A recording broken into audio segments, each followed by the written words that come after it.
अस्सलाम वालेकुम स्टूडेंट्स, मेरा नाम है मोहम्मद अकमल और मैं हूं आपका फिज़िक्स टीचर। स्टूडेंट्स, हमारे आज के लेक्चर में हम करेंगे मशक़ के सवालात 7.2 से लेके 7.6 तक। तो चलिए चलते हैं वाइट बोर्ड की तरफ। जी तो स्टूडेंट्स, हम हमारे पिछले लेक्चर में यूनिट नंबर 7 के जो मारूज़ी के सवालात थे उनको हल कर चुके हैं। स्टूडेंट्स, अब हम करने जा रहे हैं यूनिट नंबर 7 के 7.2 से 7.23 तक के जो सवालात हैं हम उनको हल करने की कोशिश करेंगे। स्टूडेंट्स, सवाल नंबर 7.1 जो है वो हम हमारे पिछले लेक्चर में कर चुके हैं। अब हम करने जा रहे हैं यूनिट नंबर 7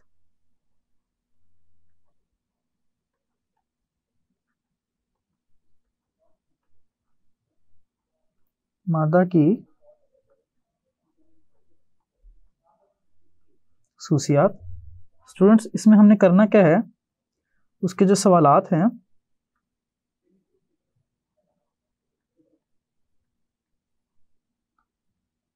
हमने वो करने हैं।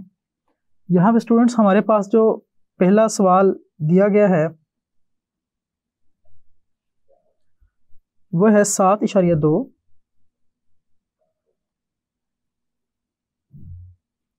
मादा की तीनों हालतों में तफरीक करने के लिए मादा की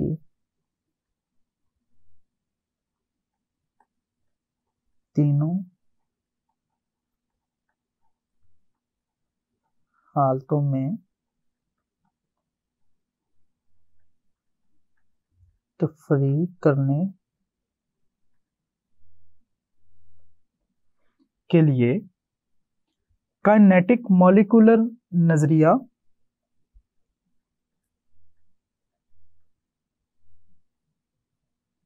काइनेटिक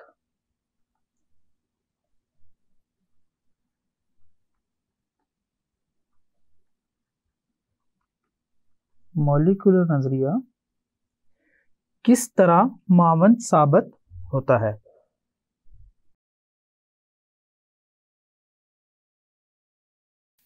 जी तो स्टूडेंट्स, अब हम इसका जवाब लिखेंगे।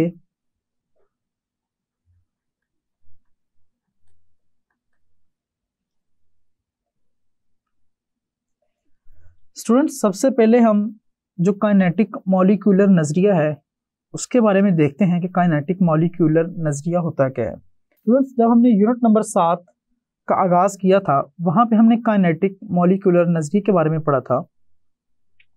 उसकी चंद शराइत थी। काइनेटिक मॉलिक्यूलर नजरिया, इसकी स्टूडेंट्स चंद शराइत थी। उनमें से जो पहली शर्त थी उनमें यह कहा गया था कि जो मादा होता है, मादा जर्रात से मिलकर बनता है। दूसरा हमें कहा गया था कि मादा के जो जर्रात होते हैं वो किससे मिलकर बने होते हैं, मॉलिक्यूल से। मादा जर्रात से मिलकर बनता है और जो जर्रात हैं मॉलिक्यूल्स से मिलकर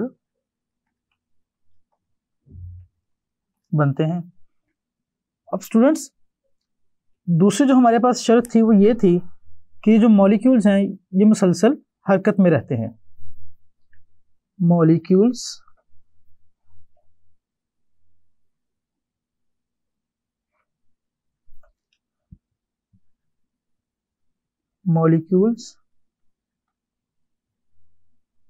मुसलसल हरकत में रहते हैं। उसके बाद स्टूडेंट्स हमारे पास जो इसकी तीसरी शर्त है वो क्या है कि ये जो मॉलिक्यूल्स हैं इनके दरमियान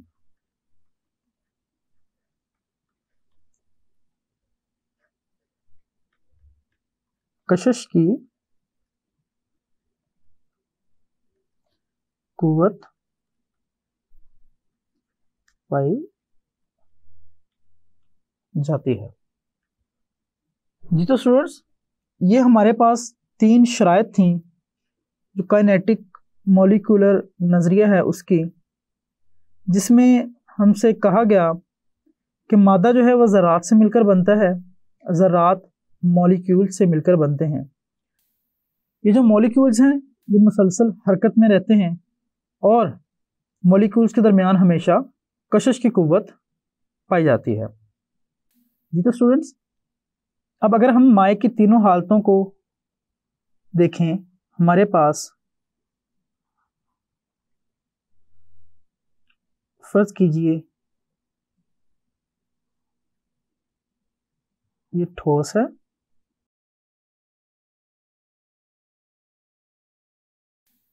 ये माए है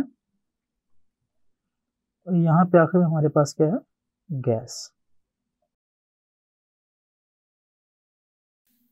तो स्टूडेंट्स, अब काइनेटिक मॉलिक्यूलर नजरिए के मुताबिक हम इनको समझने की कोशिश करते हैं। सबसे पहले हमसे कहा गया कि मादा जो है ज़रात से मिलकर बनता है, ज़रात मॉलिक्यूल से मिलकर बनते हैं। स्टूडेंट्स, ठोस, माए और गैस ये तीनों किससे मिलकर बने हैं, मॉलिक्यूल से। ठोस, माए और गैस मॉलिक्यूल्स पे मुश्तमिल होते हैं। उसके बाद स्टूडेंट्स, मॉलिक्यूल्स जो है मुसलसल हरकत में रहते हैं काइनेटिक मॉलिक्यूलर नजरिए के मुताबिक। अगर हम ठोस में देखें तो इसमें जो इसके मॉलिक्यूल्स हैं ये बहुत ज़्यादा करीब करीब है, यानी कि इनके दरमियान जो कशिश की कुव्वत है बहुत ज़्यादा है। ये ज़्यादा हरकत नहीं कर सकते, मगर ये अपनी अपनी जगह पे थोड़ी बहुत वाइब्रेशन करते हैं। स्टूडेंट्स, तीसरी शर्त थी कि मॉलिक्यूल्स के दरमियान कशिश की कुव्वत पाई जाती है। अगर हम ठोस में देखें तो इसके मॉलिक्यूल्स के दरमियान जो कशिश की कुव्वत है वो बहुत ज़्यादा है, जिसकी वजह से ये आज़ादाना तौर पे हरकत नहीं कर सकते। यानी कि काइनेटिक मॉलिक्यूलर नज़रिए के मुताबिक हमने ठोस को तो देखा कि ठोस क्या होता है, और हमने देखा काइनेटिक मॉलिक्यूलर नज़रिया मुआवन साबित हुआ ठोस को समझने के बारे में। स्टूडेंट्स, अब माए को अगर हम देखें, ये भी मॉलिक्यूल से मिलकर बनता है, इसके मॉलिक्यूल्स भी मुसलसल हरकत में रहते हैं। और स्टूडेंट्स, इसके दरमियान जो कशिश की कुव्वत है माए के मॉलिक्यूल्स के, वो ठोस की निस्बत कम होती है, जिसकी वजह से ये एक दूसरे के ऊपर से स्लाइड कर जाते हैं। इसी वजह से माए को हम जिस भी बर्तन में डालते हैं वो उसी की शक्ल इख्तियार कर लेता है। स्टूडेंट्स, उसके बाद गैस है, इसके मॉलिक्यूल्स जो हैं वो मुसलसल हरकत में होते हैं और इनके दरमियान जो कशिश की कुव्वत है वो बहुत ज़्यादा कम होती है, जिसकी वजह से ये दीवारों के साथ ये बर्तन की दीवारों के साथ टकराते हैं और उस पर प्रेशर लगाते हैं। स्टूडेंट्स, अगर हम देखें तो काइनेटिक मॉलिक्यूलर नजरिए के मुताबिक हमने ठोस, माए और गैस को देखा और हमने तीनों में फ़र्क भी देखा। हमने देखा कि तीनों हालतें मॉलिक्यूल से मिलकर बनती हैं, यानी कि हम कह सकते हैं कि ठोस, माए, गैस मॉलिक्यूल्स पर मुश्तमिल हैं।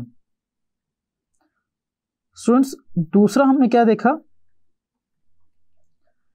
कि जो ठोस के मॉलिक्यूल्स हैं उनकी हरकत कम है, यानी कि ठोस मॉलिक्यूल्स की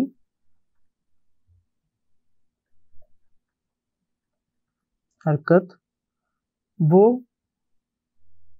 कम है बनिस्बत माए के मॉलिक्यूल्स की हरकत के, और वो कम है बनिस्बत गैस के मॉलिक्यूल्स की हरकत के। इनके गैस के मॉलिक्यूल्स की हम कह सकते हैं वेलोसिटी जो है वो सबसे ज़्यादा है, माए की उससे कम है और ठोस की उससे कम है। और स्टूडेंट्स, फिर हमने देखा मॉलिक्यूल्स के दरमियान कशिश की कुव्वत पाई जाती है, तो हमने देखा कि ठोस के जो मॉलिक्यूल्स हैं उनके दरमियान में जो कशिश की कुव्वत है वो सबसे ज़्यादा है। यानी कि अगर हम यहाँ पे देखें कशिश की कुव्वत अगर हम देखें गैस में सबसे कम है, उससे ज़्यादा माय में है और उससे ज़्यादा गैस में है।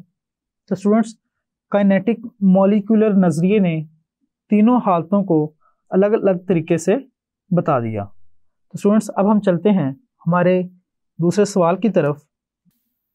स्टूडेंट्स, हमारे पास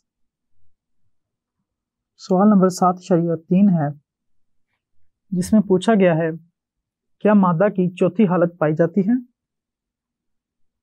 क्या मादा की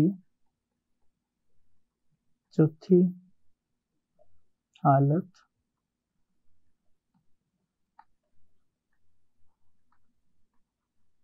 पाई जाती है? अगर हाँ तो वो कौन सी है? अगर हाँ तो वो कौन सी है? स्टूडेंट्स, हम जवाब देखते हैं।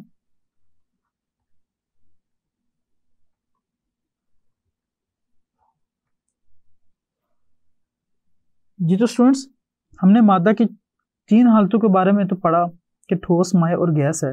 यहाँ पे हमसे चौथी हालत के बारे में पूछा गया है। हमें मालूम है कि जी हाँ, मादा की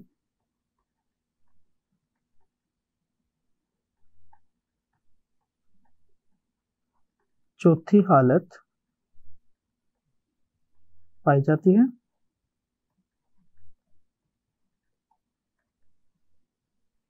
और उसे स्टूडेंट्स क्या कहते हैं? उसे कहते हैं प्लाज्मा।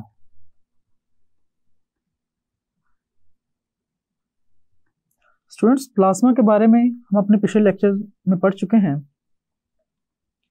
वहां पे हमने पढ़ा था कि प्लाज्मा जो है ये एक गैस की आयनी शक्ल है। आयनी शक्ल से क्या मुराद है स्टूडेंट्स?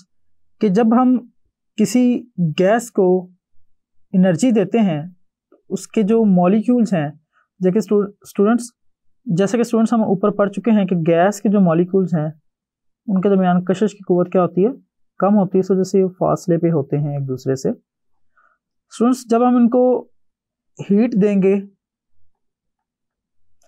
या हम इन गैस में से करंट गुजारें तो क्या होगा? इसके जो ये मॉलिक्यूल्स हैं इनकी काइनेटिक एनर्जी बढ़ जाएगी, यानी कि ये ज़्यादा स्पीड से हरकत करना शुरू कर देंगे। स्टूडेंट्स, इनकी ये काइनेटिक एनर्जी इतनी बढ़ जाएगी और इनकी हरकत उस वजह से इतनी बढ़ेगी कि आपस में टकराएंगे और टकराने से टूट जाएंगे। स्टूडेंट्स, जब ये टूटेंगे तो ये इलेक्ट्रॉन और पॉजिटिव आयंस में तब्दील हो जाएंगे, यानी कि ये जो मॉलिक्यूल्स हैं ये आपस में टकराएंगे। किस वजह से? जब इनकी काइनेटिक एनर्जी बढ़ेगी तो काइनेटिक बढ़ने से इनकी हरकत बढ़ेगी और इनकी हरकत बढ़ने से ये ज़्यादा ज़ोर से एक दूसरे से टकराएंगे, जिसकी वजह से ये टूट जाएंगे और टूटने के बाद इलेक्ट्रॉन और पॉजिटिव आयन में तब्दील हो जाएंगे। और स्टूडेंट्स, मादा की इस हालत को हम प्लाज्मा कहते हैं, यानी कि इसमें गैस, इलेक्ट्रॉन और पॉजिटिव आयन पर मुश्तमिल होती है। जी तो स्टूडेंट्स, अब हम चलते हैं हमारे अगले सवाल की तरफ। स्टूडेंट्स, हम देखते हैं। जी तो स्टूडेंट्स, हमें अगला सवाल क्या दिया गया है? आगे है हमारे पास सवाल नंबर 7.4। हमसे पूछा गया है कि डेंसिटी से क्या मुराद है? सिस्टम इंटरनेशनल में इसका यूनिट क्या है? डेंसिटी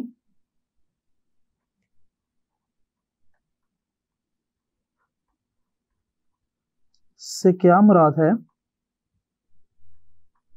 और क्या पूछा गया? सिस्टम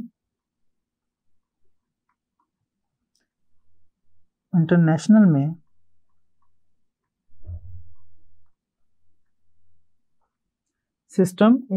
में इसका यूनिट क्या है?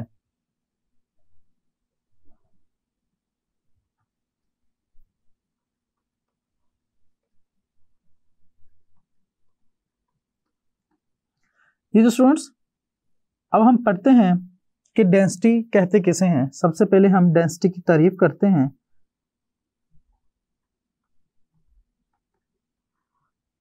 स्टूडेंट्स, डेंसिटी की तारीफ हम किस तरह से कर सकते हैं? हम कहेंगे कि किसी जिस्म के यूनिट वॉल्यूम का मास,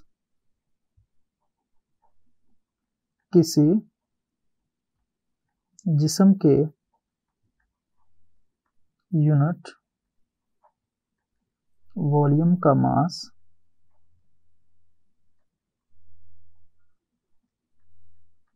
डेंसिटी कहलाता है। जी तो स्टूडेंट्स, ये हमारे पास डेंसिटी की तारीफ है कि किसी जिस्म के यूनिट वॉल्यूम का मास डेंसिटी कहलाता है। स्टूडेंट्स, अगर किसी जिस्म का यूनिट वॉल्यूम का जो मास है वो ज्यादा है तो इसका मतलब है उसकी डेंसिटी ज्यादा है, और अगर किसी जिस्म के यूनिट वॉल्यूम का मास कम है तो इसका मतलब है उसकी डेंसिटी भी कम है। अगर स्टूडेंट्स हम इसकी हिसाबी शक्ल देखें तो हम कहेंगे कि डेंसिटी बराबर है मास ओवर वॉल्यूम। यहां पे m हमारे पास क्या है स्टूडेंट्स? मास, और v हमारे पास क्या है? वॉल्यूम।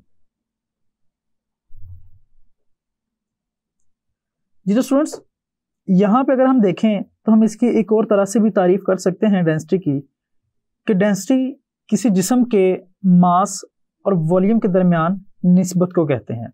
डेंसिटी किसी जिस्म के मास और वॉल्यूम के दरमियान निस्बत को कहते हैं। जी तो स्टूडेंट्स, इसके बाद हमसे पूछा गया है कि सिस्टम इंटरनेशनल में डेंसिटी का यूनिट क्या होता है।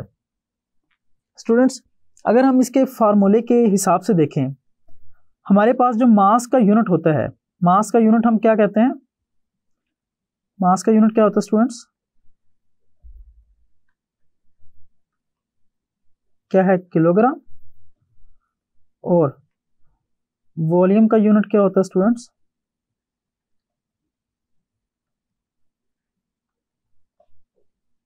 हमें मालूम है कि मीटर क्यूब। तो स्टूडेंट्स, अगर हम इसके हिसाब से देखें तो डेंसिटी का यूनिट क्या बन जाएगा? Kilogram over metre cube. तो इसे हम किस तरह लिख सकते हैं? किलोग्राम फी मकब मीटर। स्टूडेंट्स, ये जो है किलोग्राम फी मकब मीटर सिस्टम इंटरनेशनल में डेंसिटी का यूनिट है, और इसे हम इसकी ये जो हिसाबी शक्ल है इससे भी अखज़ कर सकते हैं। जी तो स्टूडेंट्स, हमने देखा कि डेंसिटी जो है किसी जिस्म के यूनिट वॉल्यूम का मास है, और इसका जो सिस्टम इंटरनेशनल में यूनिट है वो किलोग्राम फी मकब मीटर है। जी तो स्टूडेंट्स, अब हम चलते हैं हमारे अगले सवाल की तरफ। जी तो स्टूडेंट्स, आगे है सवाल नंबर 7.5। सवाल नंबर है हमारे पास 7.5, और पूछा हमसे ये गया है, क्या हम हाइड्रोमीटर को इस्तेमाल करते हुए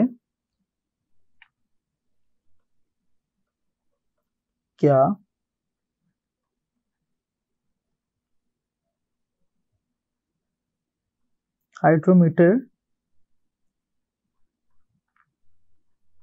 की मदद से दूध की डेंसिटी मालूम कर सकते हैं? तो स्टूडेंट्स, इसका जवाब हम देखते हैं।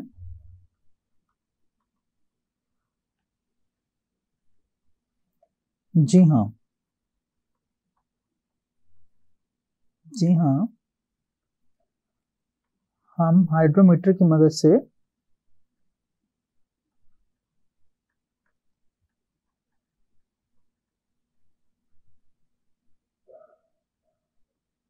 दूध की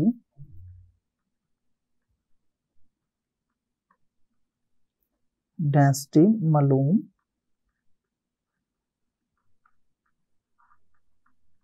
कर सकते हैं। स्टूडेंट्स, यहां पे हम देखते हैं कि हाइड्रोमीटर होता क्या है। स्टूडेंट्स, जो हाइड्रोमीटर है ये एक शीशे की ट्यूब पर मुश्तमिल होता है जिसके ऊपर पैमाना बना होता है और उसके निचले सिरे पे भारी वजन होता है। स्टूडेंट्स अगर हम देखें तो ये एक ट्यूब पर मुश्तमिल होता है। स्टूडेंट्स इसके ऊपर पैमाना बना होता है इस तरह से, और इसकी जो निचली सतह है, इसकी जो निचली सतह है यहाँ पे वजन होता है भारी।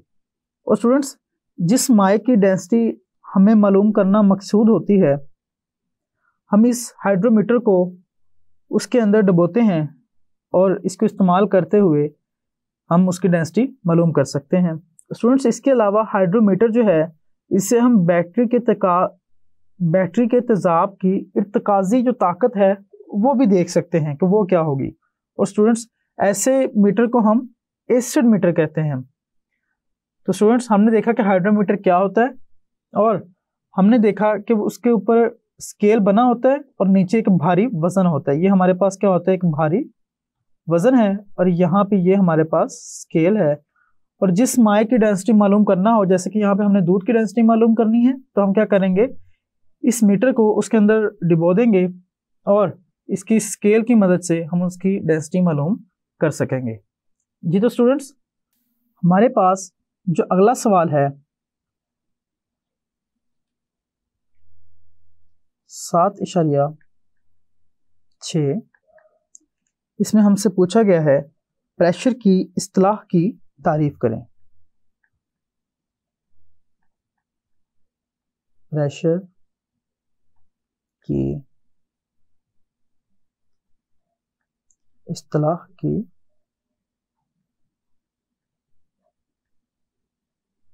तारीफ करें। स्टूडेंट्स देखते हैं इसका जवाब क्या होगा। स्टूडेंट्स सबसे पहले हम प्रेशर के बारे में देखेंगे कि प्रेशर कहते किसे हैं। प्रेशर स्टूडेंट्स वो फोर्स है जो अमूदन किसी जिस्म के यूनिट एरिया पर लगाई जाती है। स्टूडेंट्स अगर हम इसकी तारीफ लिखें तो क्या होगी, किसी जिस्म के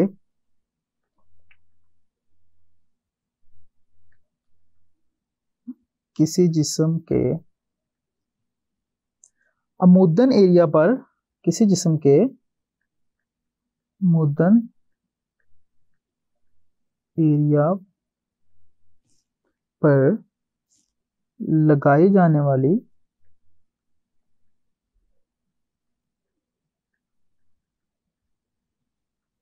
फोर्स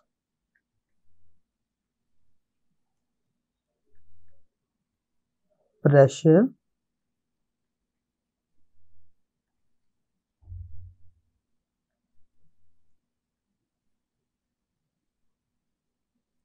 कहलाती है।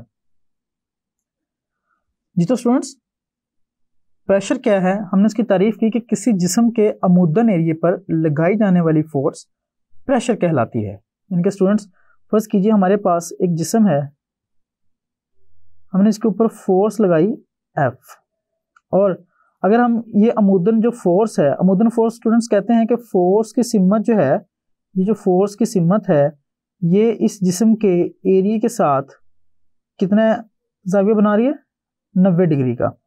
यानी कि ये जो इसकी सतह है इसके साथ इस फोर्स का जो एंगल बन रहा है वो कितना है, 90 डिग्री। स्टूडेंट्स अगर इसका एरिया A हो तो हम इस फोर्स की वजह से जो प्रेशर इस जिस्म पे लग रहा है तो हम कहेंगे प्रेशर बराबर है फोर्स पर यूनिट एरिया के। अगर हम इसे लिखें force over unit area. Students यहाँ पे हमने प्रेशर की तारीफ की, हमने देखा कि प्रेशर किसे कहते हैं। स्टूडेंट्स प्रेशर की हमने हिसाबी शक्ल बनाई। अगर हम प्रेशर का यूनिट देखें तो वो क्या होगा। स्टूडेंट्स इसके हम दो यूनिट्स की बात करेंगे। एक तो हम इसके ये जो इसकी हिसाबी शक्ल है इससे अखज़ करेंगे स्टूडेंट्स, फोर्स का यूनिट हमारे पास क्या होता है, न्यूटन, और एरिया का यूनिट हमारे पास क्या होता है, मीटर स्क्वायर। तो हम कह सकते हैं कि न्यूटन फी मुरब्बा मीटर प्रेशर का यूनिट है। और स्टूडेंट्स, सिस्टम इंटरनेशनल में इसका यूनिट पास्कल भी है, यानी कि 1 पास्कल किसके बराबर होता है, 1 न्यूटन फी मुरब्बा मीटर के। स्टूडेंट्स, हमारे पास प्रेशर के 2 यूनिट्स हैं, एक को हम क्या कहेंगे, पास्कल, और दूसरा क्या है, न्यूटन फी मुरब्बा मीटर। और स्टूडेंट्स, 1 पास्कल बराबर होता है 1 न्यूटन फी मुरब्बा मीटर के। जी तो स्टूडेंट्स, हमारे आज के लेक्चर में हमने मशक के सवालात किए 7.2 से लेके 7.6 तक। स्टूडेंट्स, मिलते हैं अगले लेक्चर में, तब तक के लिए अल्लाह हाफिज़।